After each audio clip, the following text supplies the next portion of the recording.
Warum Deutschland verlassen? Das war so eine Frage, die haben wir uns natürlich auch gestellt. Ne? Also genau genommen seit, weiß ich nicht, 2015 haben wir angefangen darüber zu reden, dass ich, und ich bin die treibende Kraft gewesen, um ehrlich zu sein, dieses Land gerne verlassen würde. Es erklärt sich, glaube ich, am einfachsten dadurch, fahr mal woanders hin und schau dich da mal um. Fühl mal, wie die Energien da sind, weil das ist jetzt kein irgendwie esoterischer Shishi-Kram. Also ihr kennt mich lang genug. Das ist nicht mein Ding, nicht mein Thema. Nur es ist tatsächlich eine völlig andere Energie hier. Es entschleunigt vollständig, es entspannt sich alles.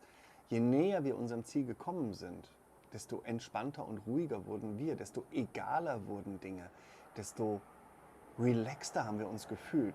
Und das, wenn ich mich mit anderen Leuten unterhalte, ich habe jemanden kennengelernt, der auch seit 20 Jahren nicht mehr in Deutschland lebt, die ganze Welt bereist hat und der jetzt wieder da war für ein paar Tage und sagte, es ging ihm von dem Moment an, wo er in Deutschland war, nicht gut.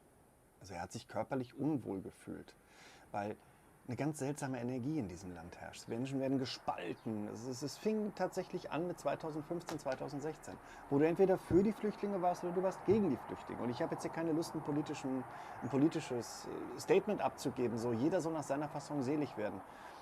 Und es ging halt weiter. Dann ging es um Corona. Entweder du warst für Corona oder du warst gegen Corona. Jetzt geht es ums Klima. Du bist fürs Klima oder du bist gegens Klima. Und irgendwie hat es diese Regierung geschafft, seit 20 Jahren dieses Land zu spalten in viele, viele, viele, viele, viele kleine Gruppen. Und dafür auch Namen zu finden, die sich gefunden haben ja ganz schnell.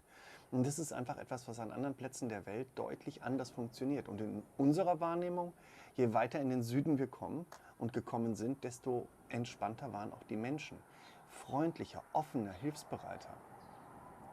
Und das ist somit einer der Hauptgründe. Jetzt hier seiend eine Woche, 1,5 Wochen, keine Ahnung, wie lange wir hier sind. Ich habe kein Zeitgefühl mehr, das ist das Nächste. Ich trage zwar eine Uhr, nur ich gucke da praktisch nie drauf. Im Prinzip kann ich meine Uhrensammlung auflösen, weil what fucking for?